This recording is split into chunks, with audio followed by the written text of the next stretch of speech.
Guys, if you're anything like how I used to be, you hate shaving. I used to put off shaving as long as possible, and when I would finally give in and go ahead and do it, it would take me over an hour, and after all that effort, I would end up with nicks and cuts and the just worst razor burn that I've ever had. And of course, after all that grief, I would just avoid shaving again. It took me years and a lot of trial and error to finally find a routine that actually worked for me. If you're new to the channel, welcome. My name is Tyler Warlow, and I go by the Mengineer.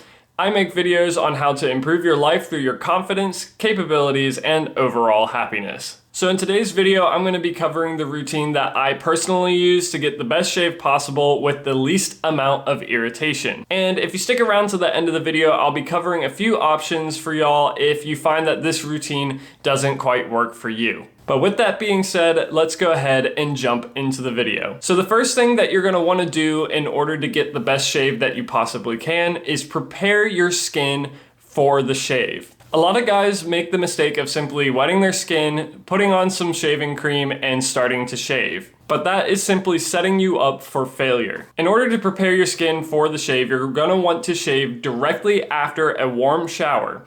If you find that you didn't have the time to take a shower, you could take a warm washcloth and warm the skin on your face for about 2 minutes. Doing this does a couple of things. First off, it's going to help soften the skin and the hair on your face. Next, it's going to wash away any impurities that you have sticking around. And finally, it's going to help open up the pores on your face. All of this is going to help the razor to glide across your skin much easier while causing less irritation from the possible contaminants that you cleaned off. The next thing that you're going to want to do is apply some sort of oil or lotion to your face. I personally like to use an oil, but a lot of people have found that it makes it more difficult for them to clean off their razor blades after the shave. If you're going to go with the lotion route, I recommend going with a type that doesn't have the oil in it just to make it easier to clean up. But the purpose of this is that it is going to further soften those hair follicles to make it easier for the razor to cut through them. The next thing that you're going to want to do is go ahead and apply your shaving cream. Most of the shaving creams that you can buy from a grocery store or drugstore will do in a pinch, but generally speaking,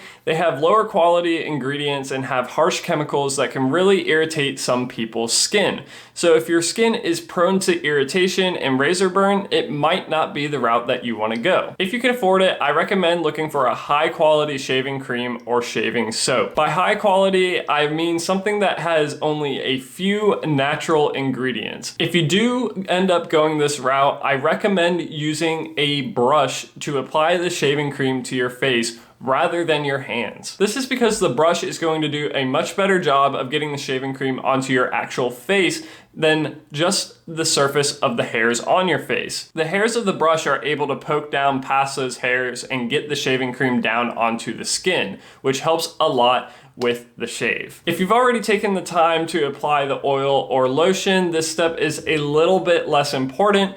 But generally speaking, you might want to wait about 2 to 3 minutes after first applying the shaving cream in order to allow it to soften up the hair a little bit more. Again, this is a little less important if you've already taken the liberty of applying oil or lotion, because that step is going to help do that for you as well. Now, of course, is the part that you've all been waiting for: the shave itself. First off, I really want to stress that there really is no right type of razor. It really depends on your lifestyle and the amount of time that you have and what you prefer. Personally, if I have less time, I'll just go with a typical cartridge razor from like Gillette or something like that. But if I have more time and I can just take my time with my shave, I'll go with my safety razor. Choose whatever suits you best. I could make a whole video on the different types of razors out there, so I'd be interested to hear what kind y'all use. Let me know down in the comments below, and also let me know if you'd like to see that video. But now we're gonna go ahead and start actually shaving. When you are shaving, you want to use short strokes. A lot of guys make the mistake of doing long drags across the skin,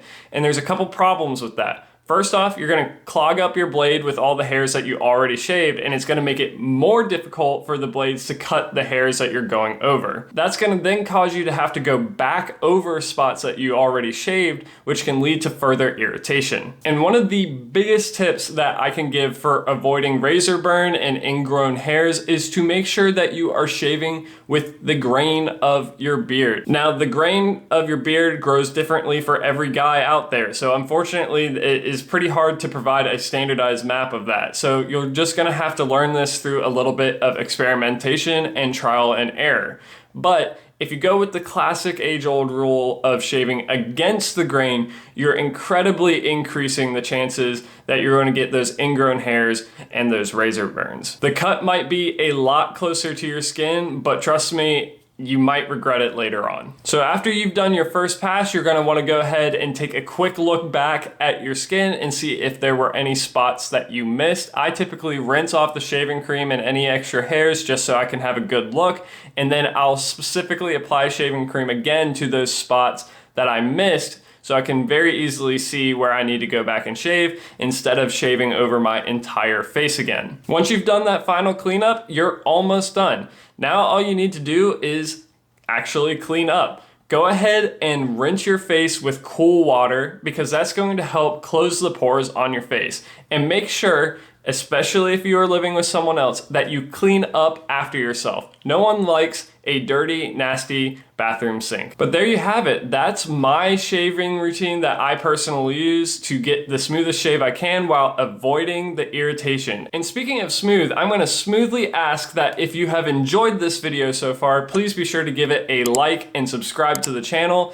as it helps the channel to grow and reach new people. Thank you so much in advance, and now let's continue on. So I said at the beginning of this video that if the routine that I spoke about doesn't really work for you and you still end up having some razor burn and stuff, I might have a few options for you. These options are not going to be for everyone, so you're gonna generally want to think about how they fit for you. First off, you can ditch the shave altogether and grow out a beard. A lot of ladies really like the beard. There are so many different styles that you can try. When I've grown it, I've liked to keep it kind of shorter on the side and then grow out a mustache. But there's plenty of people who also grow out the beard long. If you're finding that you really still have all that irritation and shaving is just really difficult for you, having a beard that you take care of and groom well is another good option. A second option that might be helpful for some people is to get an electric razor. The only downside to this, in my opinion, is that you won't get quite as close of a shave. So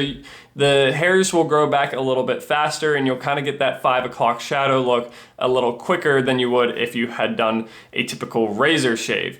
But in my experience, I have found that an electric razor can be really good for going back and doing that cleanup, as well as getting just a good trim in general that is a lot less irritating than your standard shave. And finally, if you've got a little bit of extra cash to use, you can go ahead and get laser hair removal. A lot of people will get laser hair removal on their neck because that tends to be an area where a lot of people struggle with that razor burn and irritation. And no matter what they do, they just keep enduring it. So the laser hair removal will take care of that hair so it doesn't grow back and you never have to worry about shaving it again, which means no more irritation and no more itchy skin. But that's gonna bring us to the end of this video, guys. If you stuck around this long, thank you so much. I appreciate you. If you enjoyed the video, please be sure to leave a like and subscribe to the channel again. And if you had any thoughts, ideas, or opinions, or maybe some videos that you'd like to see, please be sure to leave a comment down below. I like to read and respond to as many as I can. If you're interested in more of my men's lifestyle and confidence series, you can check out this video right here. If you're more interested in my most recent stuff, you can check out this video right here. But until next time, this is the Mengineer, signing off.